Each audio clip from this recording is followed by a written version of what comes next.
You know that feeling when someone shows up for you just when you need it most? That's what Uber is all about. Not just a ride or dinner at your door.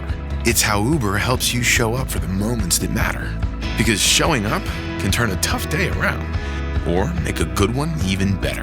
Whatever it is, big or small, Uber is on the way. So you can be on yours. Uber, on our way.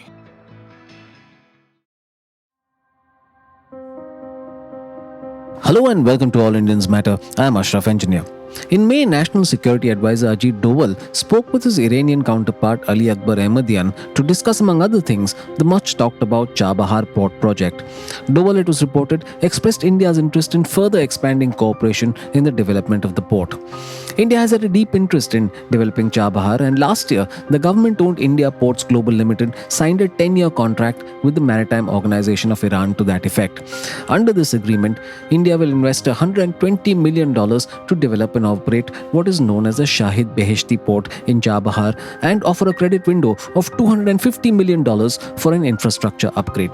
This replaces the earlier short-term agreement set in motion in 2016 to keep Indian operations at the Shahid Beheshti terminal going. Now, India does not need to renew the contract every year. The deal is critical for India because it opens up a more stable and faster route to global markets, allowing it to bypass Pakistan altogether. Let's talk about why the Chabahar port is so important to India.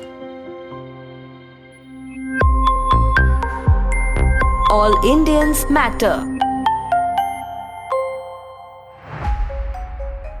Most critical of all is the unique location of the port at Chabahar, which incidentally means 4 springs.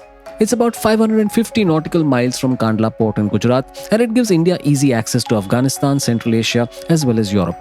The port is strategically positioned beyond the Strait of Hormuz, one of the 3 so-called choke points in the Indian Ocean, and is unaffected by any West Asian conflicts. Chabahar is part of the proposed multimodal route known as the International North-South Transport Corridor. The corridor will link the Indian Ocean and Persian Gulf to the Caspian Sea and to northern Europe via St. Petersburg. It is estimated that shipments through the corridor will take 15 days less than through the Suez Canal. Chabahar has gained even more significance because the Russia-Ukraine conflict and the turmoil in West Asia have disrupted traditional routes, causing energy and food shortages.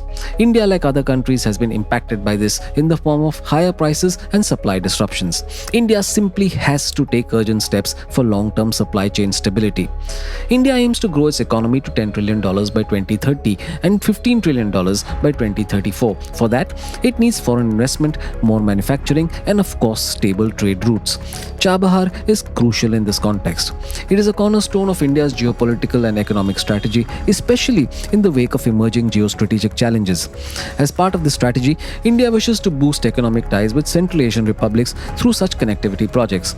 Incidentally, these republics are rich in hydrocarbons and have historically been at the center of geopolitical transformations. Also, they have historic connections with India, which can be traced back to the ancient Silk Route, a network of roads that linked India and Central Asia for more than 2,000 years. It was not just a trade route, but a highway for cultural ties. The primary roadblock to accessing this region has been Pakistan and India's tense history with it. Pakistan refuses to allow passage through its territory, and among the initiatives that have been stalled is the Turkmenistan-Afghanistan-Pakistan-India or TAPI pipeline, which would have helped meet India's rising energy demand. China, meanwhile, has teamed up with Pakistan for the Belt and Road Initiative, ignoring India's concerns about the use of territory in Pakistan-occupied Kashmir. This has made New Delhi turn its gaze towards Eurasia. Chabahar will likely be the gateway to it, offering the shortest route for trade. Chabahar has had a long journey. India first offered to develop the port in 2003, a year after Pakistan and China agreed to build a $248 million deep-sea port at Gwadar on Pakistan's southwestern coast. However, a formal agreement for Chabahar was signed only in 2015. The next year, India pledged an investment of $500 million. It was a tripartite understanding between India, Iran and Afghanistan, which was then not under Taliban rule. There are 2 port complexes at Chabahar, Shahid Kalantari and Shahid Beheshti. India's investment is only in Shahid Beheshti, and the first phase was inaugurated in 2017 when India sent wheat through it to Afghanistan. In 2018, Iran leased the port's operational rights to India Ports Global Limited for 18 months with periodic renewal. As I said earlier, there is now a 10-year agreement in place. The development of the port is being done in 4 phases and its eventual capacity will be 82 million tons a year. Incidentally, this is the first time India is taking over full-scale management of an overseas port. Let's talk about the China angle now. From a strategic view, India will be able to monitor China's activities in the Persian Gulf better through Chabahar. The Adani Group already operates Haifa port in Israel, and Chabahar strengthens India's presence in the region. The Chabahar Pact is also a counter to China's string of pearls strategy, a network of military and commercial facilities along the Indian Ocean to encircle India. These include infrastructure investments in Chittagong in Bangladesh, Karachi and Gwadar in Pakistan, Colombo and Hambantota in Sri Lanka, and Kyaukphyu in Myanmar. So it's an intersection of geopolitical realities, economic goals, and ancient ties that make Chabahar critical for India. There are, of course, challenges to overcome. These include the inevitable problems associated with infrastructure creation, bureaucracy, and geopolitics. India is not home and dry just because the agreement has been signed. It will need to find ways to address these problems more often than not with a delicate touch.